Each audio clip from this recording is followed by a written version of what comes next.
Praise the lord. హల్లెలూయా. దేవుని నామానికి మహిమ కలుగును గాక. ప్రియమైనటువంటి సహోదరి సహోదరులందరూ, మరి ఈ యొక్క ఉన్నతమైన సమయమును బట్టి ఈ యొక్క వాక్య పరిచర్య నిమిత్తమై ఎదురు చూస్తూ టీవీల ముందు అలాగే యూట్యూబ్ ఛానల్లో మీరు చూడడానికి ఆసక్తి కలిగి ఉన్నారని నమ్ముతూ ఉన్నాం. మీ అందరికీ కూడా దేవుని యొక్క ఉన్నతమైన నామమును బట్టి మరి దేవుని యొక్క సమయము మనకు ఇచ్చిన విధానాన్ని బట్టి ఆయనకు కృతజ్ఞతలు తెలియపరుస్తూ ఉన్నాను. అలాగనే మరి ఈ యొక్క పరిచర్యలో ఫలిస్తూ ఈ పరిచర్య ద్వారా ఆదరించబడుతూ ఉన్న మీ అందరికీ కూడా ప్రత్యేకమైనటువంటి వందనాలు తెలియపరుస్తూ ఉన్నాను. ప్రియమైనటువంటి దేవుని బిడ్డలారా, మరి ఈరోజు దేవుడు మనతో మాట్లాడుతున్నటువంటి అంశం ఏమిటి అంటే, మన కాళ్లకు కట్టబడిన తాళ్లను తెంచి మన కాళ్లను లేడి కాళ్ళ వలె చేసి ఉన్నత స్థలముల మీద ఆయన నిలబెట్టడానికి ఇష్టపడుతూ ఉన్నానని దేవుడు మనతో మాట్లాడుతూ ఉన్నారండి. అయితే ప్రియ సహోదరి సహోదరుడా, ఈరోజు మనము కొన్ని వ్యతిరేక పరిస్థితులు గుండా వెళ్తూ ఒకవేళ కొన్ని సమస్యల్లో చిక్కుకొని లేదంటే చేయని తప్పులకు అపనిందలు అవమానాలు అనుభవిస్తూ ఒకవేళ నిందించబడుతూ ఉన్న స్థితిలో లేదంటే స్వతప్పిదముల వలన మనము మరి ఒకవేళ పాపపు బంధకాల వలన మన కాళ్లకు సంకెళ్ళు వేయబడి ఉంటే, మన కాళ్లకు బంధకాలు వేయబడి ఉంటే అవి ఎలాగున విప్పబడతాయి? మనము మన బంధకాల అన్నిటి నుంచి విడిపించబడి ఎలాగున మనము లేడువలే పరిగెత్తగలుగుతాము? అయితే ఈరోజు ఈ విషయాల అన్నిటి విషయమై మనము ధ్యానం చేయాలని దేవుడు ఇష్టపడుతున్నారు. మనందరికీ బాగా సుపరిచితమైనటువంటి వాక్య భాగము హబక్కుకు గ్రంథంలో మనము చూసినట్లయితే భక్తుడు ఈ మాటలను ప్రస్తావిస్తూ ఉన్నాడండి. 3వ అధ్యాయము 17 నుంచి 19 వచనాల వరకు మనం చూసినట్లయితే, అంజూరపు చెట్టు పూయకుండినను ద్రాక్ష చెట్లు ఫలింపక పోయినను ఒలీవ చెట్లు కాపు లేక యుండినను చేనిలో పైరు పంటక రాకపోయినను గొర్రెలు దొడ్డిలో లేకపోయినను సాలలో పశువులు లేకపోయినను నేను యెహోవా యందు ఆనందించెదను. దేవుని నామానికి మహిమ కలుగును గాక. అలాగనే నా రక్షణకర్త అయిన నా దేవుని యందు నేను సంతోషించెదను. అలాగనే మరొక మాట మాట్లాడుతూ ఉన్నాడు, ప్రభువగు యెహోవాయే నాకు బలము, ఆయన నా కాళ్లను లేడి కాళ్ల వలె చేయును, ఉన్నత స్థలముల మీద ఆయన నన్ను నడువ చేయును. దేవుని నామానికి మహిమ కలుగును గాక. ప్రియ సహోదరి సహోదరుడా, నేను చెప్పాలనుకుంటున్నటువంటి విషయము ఏంటంటే, ఈ విషయము మనకు తెలుసు, ఎన్నో మారులు ఎన్నో ప్రసంగాలలో ఈ వాక్య భాగము విన్నాం. అయితే నేను చెప్పేటువంటి విధానము కొంచెం వ్యత్యాసం కలిగి ఉంటుంది. జాగ్రత్తగా గమనించాలని మరి పరిశుద్ధాత్ముడు మనతో మాట్లాడుతూ ఉన్నారు. అయితే మన జీవితాలలో ఏది లేకపోయినా, మన జీవితాలలో ఎన్ని కష్టాలున్నా దేవుని స్తుతించాలి, ఆయన యందు సంతోషించాలి. మరి నా పరిస్థితి ఇంత దారుణంగా ఉంది, అయినా కూడా నేను నా రక్షణకర్త అయిన దేవుని యందు సంతోషిస్తున్నానని భక్తుడు ఇక్కడ ఒక బలమైన స్టేట్మెంట్ ఇవ్వడం జరిగింది. ప్రియ సహోదరి సహోదరుడా, మరి నేను యెహోవా యందు ఆనందిస్తాను. ప్రియమైనటువంటి వాళ్ళారా, ఇలాంటి కష్ట సమయాలలో ఆనందించడం ఎలా సాధ్యపడుతుందండి? మన పరిస్థితులు దుర్భరంగా ఉన్నప్పుడు, మన యొక్క మరి పరిస్థితులు మనకు ఫలభరితంగా లేనప్పుడు, మన యొక్క కుటుంబాలలో ఆర్థిక బంధకాలలో మనము కూరుకుపోయి నిజంగా మనకు మరి మన స్థితిగతులు గడవని స్థితిలో ఉన్నప్పుడు మనము ఎలాగున ఆయన యందు ఆనందించగలము? ఇక్కడ భక్తుడు అదే చెబుతూ ఉన్నాడు. మరి పశువులు లేకపోయినా, నా చెట్లు పూయకపోయినా, ఫలించకపోయినా నేను యెహోవా యందు ఆనందిస్తాను. అది యథార్థమైన మాట. భక్తులు మొదలుకొని ప్రతి ఒక్కరూ బైబిల్ గ్రంథంలో అలాగునే ఆయన యందు ప్రతి కష్ట సమయంలో ఆనందించారు. మనం కూడా అలాగునే చెయ్యాలని మరి వీటిని ఆధారం చేసుకొని ఈ మాటలను బట్టి మాట్లాడుకుంటూ ఉన్నాం. వాస్తవమైన విషయం. అయితే ప్రియమైనటువంటి వారలారా, ఇక్కడ ఆనందిస్తాను అని అంటున్నటువంటి భక్తుడు, నా దేవుని యందు నేను సంతోషించెదను, ప్రభువగు యెహోవాయే నాకు బలము. ఇక్కడ మనము నాకు బలము అనే మాటను గనక అండర్లైన్ చేసుకుంటే దాని పై మాట మన జీవితంలో మనము నెరవేర్చినప్పుడు మనము బలము కలిగిన వారంగా ఉంటామండి. ఎప్పుడు అంటే మనము నిజంగా భక్తుడు వలె మన పరిస్థితులు మనకు సహకరించకపోయినా, మన స్థితిగతులు దిగజారిన స్థితిలో ఉన్నా, మనము బంధకాలలో ఉన్నా, కష్టాలలో ఉన్నా, మరణ పడక మీద ఉన్నా, మనము ఏ లోయ వంటి పరిస్థితులు గుండా వెళుతూ ఉన్నా కూడా మనము దేవుని యందు ఆనందించినప్పుడు, సంతోషించినప్పుడు బలము పొందుకుంటాము. ఎప్పుడైతే మనము బలము పొందుకుంటామో, ఇక్కడ కింద వాక్య భాగంలో ఆయన నా కాళ్లను లేడి కాళ్ళ వలె చేయును. దేవుని నామానికి మహిమ కలుగునుగాక. మనము బలము పొందుకున్నప్పుడే మనకు కట్టబడిన కట్లు తెంచబడతాయి. దేవుని నామానికి మహిమ కలుగునుగాక. ఎప్పుడండి మనము లేడు వలె పరిగెత్తగలుగుతాం? ఎప్పుడు పరిగెత్తగలుగుతాం చెప్పండి? బలము ఉన్నప్పుడు కదా. బలము ఎలాగనండి వస్తుందంటే, పరిస్థితులు మనల్ని బాధిస్తూ ఉన్నప్పుడు సమస్తాన్ని పోగొట్టుకున్నట్లు కృంగిపోయి, చింతలోకి జారిపోయి, పడిపోయి, చేసిన ప్రార్థనలు ఎటుగా పోయాయో తెలియక దిక్కుతోచని స్థితిలో ఏడుస్తూ పడిపోయి వారికి వీరికి చెప్పుకొని సాతాను వేసేటువంటి అగ్ని బాణాలకు చోటిచ్చినప్పుడు నీకున్న ఆ యొక్క బలము సమస్తము కూడా తొలగించి వేయబడుతుంది. నీకున్న బలము నిస్సారమైపోతుంది. బెలూన్లో గాలి ఊది దానికి ఒక పిన్నును గుచ్చినప్పుడు దానిలోని గాలంతా పోయి అలాగా అది ఎలా అయితే వాడబారిపోతుందో, మన యొక్క బలహీనత స్థితిలో మనము దేవుని యందు ఆనందించడము నేర్చుకోకపోతే, ప్రియ సహోదరి సహోదరుడా, మన బలమంతా కూడా నిస్సారమైపోతుంది, నీరు కారిపోతుంది. నిజంగా పరిస్థితులు ఆశాజనకంగా ఉన్నా అవి నిరాశనే చూపిస్తూ ఉన్నట్లుగా మనము కృంగిపోతాం. ఎప్పుడైతే మనము బలము పోగొట్టుకుంటామో, బలహీనులు ఎక్కడైనా పరిగెత్తగలుగుతారా? బలహీనులు ఎక్కడైనా లేడి వలె జంప్ చేసుకుంటూ స్పీడ్గా రన్నింగ్ చేయగలుగుతారా? అసాధ్యమండి. ఇక్కడ పైనుంచి ఒక పద్ధతిలో మరి ఈ యొక్క వాక్యము వ్రాయడము జరిగిందని నేను అనుకుంటూ ఉన్నాను.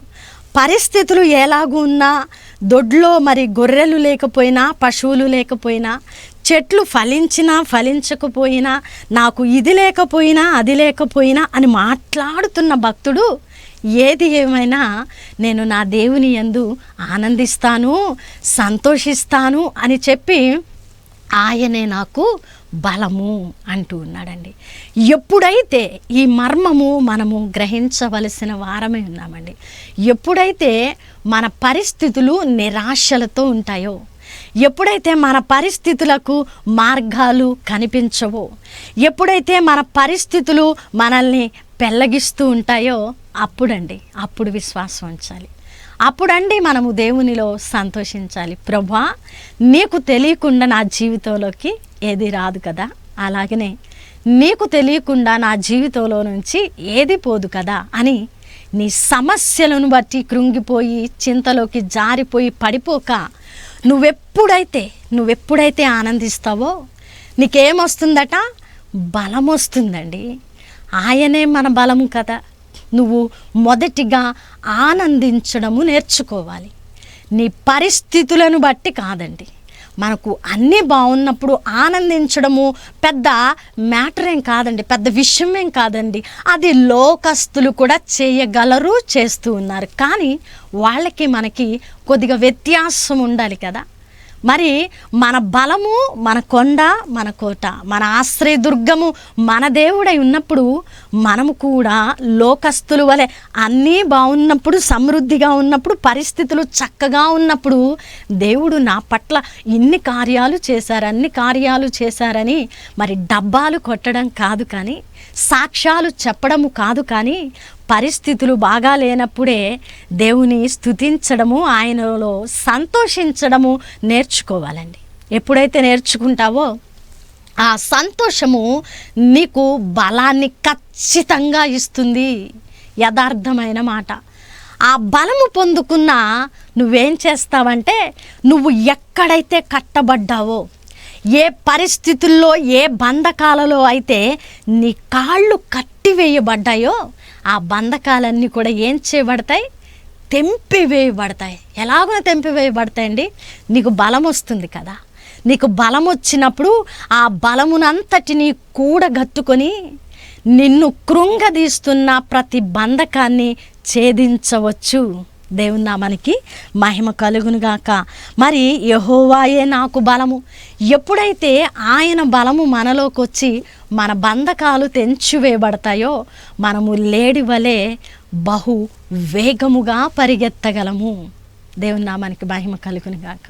ప్రియ సహోదరి, సహోదరుడా, మరి వేగంగా పరిగెట్టిన మన కాళ్ళు ఎక్కడ నిలువబెట్టబడతాయండి? ఎక్కడ అంటే అగాధపు అంచుల్లో కాదండి, అగాధపు అంచుల్లో కాదు. మనము ఇక్కడ ఒక మర్మాన్ని గ్రహిద్దాం. పైనుంచి భక్తుడు మాట్లాడుతూ నాకు అవి లేవు, ఇవి లేవు, అవి లేవు, ఇవి లేవు, అయినా నేను ఆనందిస్తాను అన్నాడు. అతనున్న పరిస్థితి ఏంటంటే అగాధము. అగాధము వంటి పరిస్థితిలో ఎప్పుడైతే సంతోషించాడో బలం వచ్చింది. ఎప్పుడైతే బలం వచ్చిందో ఆ కట్లు తెంచివేయబడ్డాయి.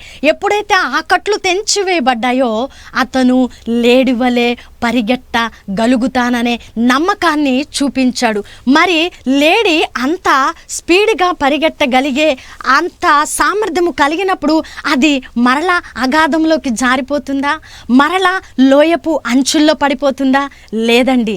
ఏం చేస్తుందంటే ఉన్నత స్థలముల మీద నిలబెట్టబడుతుంది. దేవుని నామానికి మహిమ కలుగునుగాక. ఇక్కడున్న పరిస్థితి అగాధము, చీకటి, లోయ. కానీ అతను యెహోవా యందు సంతోషించడము వలన ఆ లోయ వంటి పరిస్థితి ఏమైంది? ఉన్నత స్థలముగా మార్చబడింది.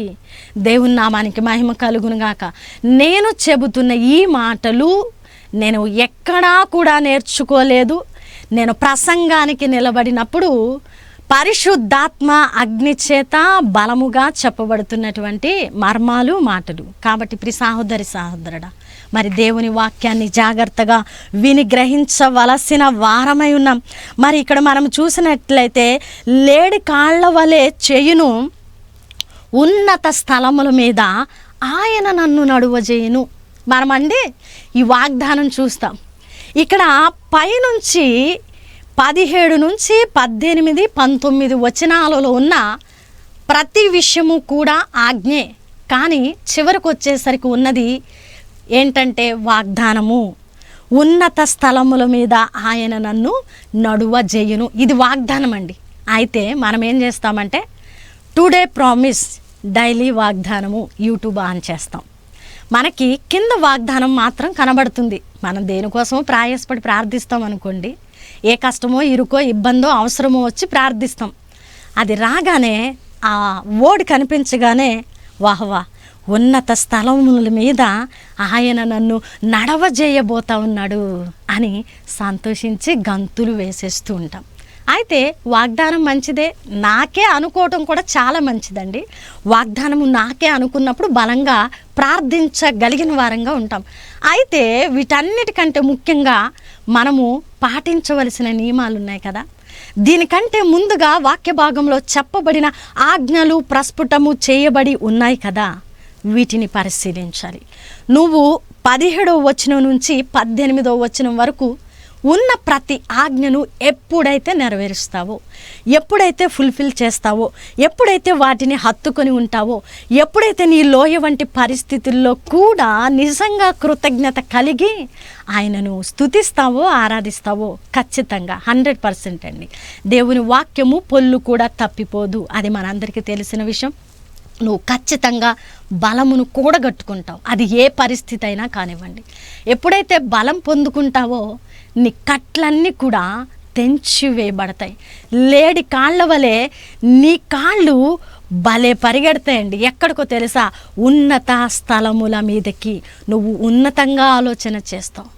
నీకొచ్చిన సమస్యను బట్టి, నీకొచ్చిన శోధనను బట్టి, నీకొచ్చిన ఇబ్బందిని బట్టి నువ్వు ఉన్నతంగా ఆలోచన చేస్తావు. ఎప్పుడైతే ఉన్నతంగా ఆలోచన చేస్తావో నీకున్న సమస్య, నీకున్న కష్టం, నీకున్న ఇరుకు, నీకున్న ఇబ్బంది ఏది కూడా నిన్ను పెళ్ళగించదండి. నీ సంతోషాన్ని ఎవ్వడు కూడా దొంగిలించలేడు. పౌలు అంటూ ఉన్నాడు కదా, ఆయన ప్రేమ నుంచి మనల్ని ఎడబాపునది ఏది? దేవుని నామానికి మహిమ కలుగునుగాక. నిజంగా దేవుని ప్రేమిస్తే, ఆయన ప్రేమను రుచి చూస్తే, ఆయన ప్రేమ నుంచి మనల్ని ఎడబాపేది ఈ ప్రపంచంలో ఏది కూడా లేదు అనేటువంటి వాస్తవాన్ని మనము నమ్మిన వారంగా ఉంటాం. సహోదరి సహోదరుడా, మరి ఈరోజు ఈ క్రింద ఉన్న వాగ్దానము నాకు కావాలండి. నా పాదములు లేడి వలె బలము పొందుకొని పరిగెట్టాలా? నేను పడిన లోయ వంటి పరిస్థితుల నుంచి నేను లేవనెత్తబడాలా? నా పాదములు ఉన్నత స్థలముల మీద నిలబెట్టబడాలా? ఎందుకంటే నన్ను తృణీకరించిన వారికి నేను ఒక సమాధానం కావాలి. నన్ను పనికిరావు అని అన్నవారికి నేనొక ఉదాహరణ కావాలి. నిందలు అనుభవించిన నా జీవితానికి, ఉన్నత స్థలముల మీద నిలబెట్టిన నా బ్రతుకు ఒక పాఠము కావాలండి అని అనుకుంటూ ఉన్నావా? అయితే ఈరోజు ఒక మంచి నిర్ణయం తీసుకోవడం మాత్రం తప్పనిసరి. సహోదరి సహోదరుడా, దేవుడు ప్రతిదీ కూడా సమకూర్చి సిద్ధపరిచి అక్కడ పెట్టారండి. దాన్ని, ఆ గవిని స్వాధీనపరుచుకోవడం మాత్రము మన బాధ్యత. అది మన కష్టములోనే ఉన్నది. అంతేకాని మనము పరిస్థితులకు కృంగిపోయి, చింతలోకి జారిపోయి, మన భారాలను మనమే వహిస్తూ, సహిస్తూ, నలిగిన జీవితాలతో నిట్టూరుస్తూ, నిందలు అవమానాలు భరిస్తూ బ్రతకడానికో, మనము మరి పేదరికంలో చావడానికో, ఆత్మీయ స్థితిలో చచ్చిన వారిగా ఉండడానికో దేవుడు మనల్ని పిలవలేదండి. దేవుడు మనల్ని ఉన్నతమైన విధంలో నిలబెట్టడానికి పిలిచాడు. దేవుని పిలుపు ఉన్నతమైనదని ఎప్పుడు అర్థమవుతుందంటే, దేవుని ప్రేమను కరెక్ట్గా నువ్వు రుచి చూసినప్పుడు ఆయన పిలుపేంటో నీకు అర్థమవుతుంది. ఆయన నిన్ను ఎందుకు క్రీస్తు రక్తముతో కడిగారో అర్థమవుతుంది. నీకు దేవుని ప్రేమ అర్థమైనప్పుడు ఆయన ప్రేమ నుంచి నిన్ను ఎడబాపేవాడు ఈ లోకంలో లేనే లేడు. దేవుని శక్తి ముందు సమస్తము కూడా చిన్నదే. మన సమస్యలను, మన ముందు ఉన్న వాటిని చూడక దేవుని శక్తిని ఆధారం చేసుకుందాం. ప్రియమైనటువంటి వారలారా, ఈరోజు ఉన్నత స్థలముల మీద నీ పాదములు నిలబెట్టబడాలి అని అనుకుంటూ ఉన్నావా? అయితే మరి ఒక మంచి నిర్ణయం తీసుకో. నువ్వు ఇవన్నీ భరించాల్సిందే. ఇక్కడ భక్తుడు ఏలాగునైతే తన జీవితంలో ఈ స్టేట్మెంట్ ఇచ్చాడో, అనుభవించాడో, ఇవన్నీ కూడా ఈ ప్రొసీజర్ ఖచ్చితంగా, ఈ ఆర్డర్ అనేది మన దైనందిన జీవితాలలో జరిగి తీరాలి. జరిగినప్పుడు మాత్రమే మనము సంతోషిస్తాం. సంతోషించడం ద్వారా బలము పొందుకుంటాం. పొందుకున్న బలము మన కట్లను తెంచుతుంది. మన కట్లు తెగిపడినప్పుడు మనము లేడి వలె ఉన్నత స్థలములకు పరిగెడతాం. దేవుని నామానికి మహిమ కలుగునుగాక. మరి ఈరోజు నువ్వు ఏ బంధకాలలో ఉన్నావో నాకు తెలీదు. ఏ అగాధపు అంచుల్లో నడుస్తూ ఉన్నావో నాకు తెలీదు. ఈ యొక్క వర్తమానం అందించడానికి నేను తీసుకున్న సమయము కేవలము 5 నిమిషాలు మాత్రమే. ఎందుకంటే నిన్నటి దినాన్న మీటింగ్కి డోర్నకల్ వెళ్ళడం జరిగింది. వచ్చేసరికి ఉదయం 8 గంటలైంది. లేట్ అవ్వడం వల్ల ట్రైను. మరలా నా పనులన్నీ చూసుకొని నేను లైవ్కి వచ్చాను. నేను ఏ వాక్యము కూడా సిద్ధపరచలేదు. ఆన్ ద వేళ అనుకుంటూ ఉన్నాను, ప్రభువా నేను ఏం వాక్యం చెప్పాలి, నేను ఏ మాట మాట్లాడాలయ్యా అని ఆలోచన చేస్తూ ఉన్నాను. దేవుడు సమాధానం ఇస్తాడు కదా, ఆన్ ద వేలో దేవుడు ఏదో ఒకటి చెప్తాడు, అది మాట్లాడేద్దామని దేవునితో మాట్లాడుతూ వస్తున్నా. మరి నియర్ బై దగ్గరకు వచ్చాను స్టూడియోకి. దేవుడు ఇంకా ఏమీ చెప్పలా. అడుగుతా ఉన్న, ప్రభు మరి ఏం చెప్పాలి, టైం అయిపోయింది అని ఆలోచన చేస్తూ ఉంటే, మరి హబక్కూకు గ్రంథంలో భక్తుని స్టేట్మెంటును మాట్లాడమని దేవుడు నాకు తెలియపరిచిన విధానాన్ని బట్టి నేను తీసుకున్న సమయము కేవలము 5 నిమిషాలు మాత్రమే. నేను ఇక్కడ నిలబడి రెఫరెన్స్ పట్టుకొని ఈ యొక్క వర్తమానాన్ని మీకు అందించడం జరిగింది. ప్రియ సహోదరి సహోదరుడా, ఇది దైవిక ఆత్మచేత చెప్పబడిన బలమైనటువంటి మాట. మరి ఈ మాటను పట్టుకో. నువ్వు ఉన్నత స్థలముల మీద నిలబెట్టబడాలంటే ఖచ్చితంగా దేవుని యొక్క ఖచ్చితమైన ప్రొసీజర్లో మనము వెళ్ళవలసిన వారమై ఉన్నాం. ఆయనను స్తుతించవలసిన వారమై ఉన్నాం. మరి ప్రార్థన చేద్దాం. ఈ యొక్క వాక్య భాగము ద్వారా మీరు ఆదరించబడి ఉన్నారని నమ్ముతూ ఉన్నాను. బ్రేక్ తీసుకున్నాక నేను కాల్స్ తీసుకున్న తరువాత ఆఖరిలో ఖచ్చితంగా నేను ఏ వాక్యం అయితే చెబుతానో దాని నిమిత్తమే మీరు తీసుకున్న నిర్ణయాల కొరకు నేను ప్రతి లైవ్లో ప్రార్థన చేస్తూ ఉంటాను. ఒకవేళ మీ ఆత్మీయ జీవితాలు కట్టుకోవాలని ఆశ కలిగిన వారైతే చివరి ప్రార్థనలో తప్పకుండా ఏకీభవించండి. ఇలా నిలబెట్టబడాలని ఎవరు ఆశ కలిగి ఉన్నారో ఆ హృదయాలు దేవుడు మరి చూడబోతూ ఉన్నారు. ఆ హృదయాలను దేవుడు సంధించబోతూ ఉన్నారు. ఆ హృదయాల మీద మరి దేవుని పరిశుద్ధాత్మ అగ్ని కుమ్మరించబడబోతా ఉన్నది. ప్రార్థనలో ఏకీభవించండి. ఇప్పటి వరకు అనేక కాల్స్ను మనం విన్నాం. ప్రతి ఒక్కరూ ఆర్థిక బంధకాల విషయమై, కుటుంబాలలో ఉన్న సమస్యల విషయమై ప్రార్థన అవసరతలు కోరారు. కానీ ఎవరు కూడా మరి ఆత్మీయ స్థితిలో, పడిన స్థితిలో ఉన్నతమైన స్థలంలో నిలబెట్టబడ్డానికి, ఆత్మీయ జీవిత ఫలింపు కొరకు మరి ఎవరు ప్రార్థన అవసరత కోరిన వారుగా లేరు. మనం చూసినట్లయితే మన అవసరాల నిమిత్తమే దేవుని దగ్గరకు వస్తున్నాము, కానీ దేవుని ప్రేమను బట్టి కాదని అర్థమవుతా ఉన్నది. ఏది ఏమైనా విన్న వాక్యాన్ని మనం పట్టుకోవడానికి, వాక్యంలో ఉన్న యథార్థతను మనము అంగీకరించడానికి, ఆశీర్వాదాలను అప్పుడు అడగడానికి ఒక నిర్ణయం తీసుకుందాం. మరి ప్రార్థన చేద్దామా? పరిశుద్ధుడా, ప్రేమ కలిగిన తండ్రి, మీకు వందనాలు. ఇదిగో ప్రభువా, భక్తుడు అంటూ ఉన్నాడు, నా పరిస్థితులు ఎలాగున ఉన్నాయి, అలాగున ఉన్నాయి, నాకు ఫలింపు లేదు, అయినా నేను నా దేవుని యందు సంతోషిస్తాను, నేను నా దేవుని యందు ఆనందిస్తాను, నేను బలం పొందుకుంటాను, నాకు కట్టబడిన ప్రతి కాడిని తెంపు వేసుకొని లేడివలే పరిగెత్తుతాను, ఉన్నత స్థలముల మీద నేను నిలబడతాను అంటూ ఉన్నాడయ్యా. ఈరోజు ఎవరైతే ఈ కింద చెప్పబడిన వాగ్దానాన్ని పొందుకోవడానికి ఇష్టపడుతూ, అయా వీటన్నిటినీ మేము కూడా ఆచరిస్తాము, అనుసరిస్తాము, మేము కూడా భక్తుడి వలె విశ్వాసముతో ఏ పరిస్థితిలో నిలబడినా నిన్ను స్తుతిస్తాము, నీలో ఆనందిస్తాము, బలం పొందుకుంటామయ్యా అని ఏ హృదయం అయితే నిర్ణయం తీసుకుందో ప్రవ్వా, ఇదిగో ప్రవ్వా, ఆ హృదయాన్ని ఈరోజు మీ చేతులకు అప్పగిస్తున్నాను. ఆ హృదయాలు యేసు నామంలో బలపరచబడునుగాక, ఆ హృదయాలు యేసు నామంలో కట్టబడునుగాక, ఆ హృదయాలలో స్థిరమైన నిర్ణయము ఉండునుగాక. ఏ పరిస్థితులు ఎలాగున ఉన్నా ఆ హృదయము మీ యందు ఆనందించునుగాక. ఆ హృదయము పరిశుద్ధాత్మ అగ్ని చేత అభిషేకించబడునుగాక. నూతన హృదయము వారికి వచ్చునుగాక. హల్లెలూయా, మైటీ గాడ్. నాయన బిడ్డల్ని మీరు తాకారని, మీ పరిశుద్ధాత్మ అగ్ని చేత బలపరిచారని, నూతన హృదయం అనుగ్రహించారని, బలపరిచారని, నాయన ఏ పరిస్థితిలో అయినా విశ్వాసముతో నిలబడి ఉన్నత స్థలముల్లో నిలబెట్టడానికి మీరు ప్రభువా వారిని నడిపించబోతూ ఉన్నారని నమ్ముతున్నాను ప్రభువా. అలాగే ఎవరైతే బంధకాలలో, కష్టాలలో, ఇరుకుల్లో, అనారోగ్యముతో నాయన కట్టబడని పరిస్థితుల్లో ఉన్నారో వారిని మీ చేతులకు అప్పగిస్తున్నాం. సంపూర్ణ స్వస్థత, విడుదల వారి జీవితాలలో కలుగునుగాక.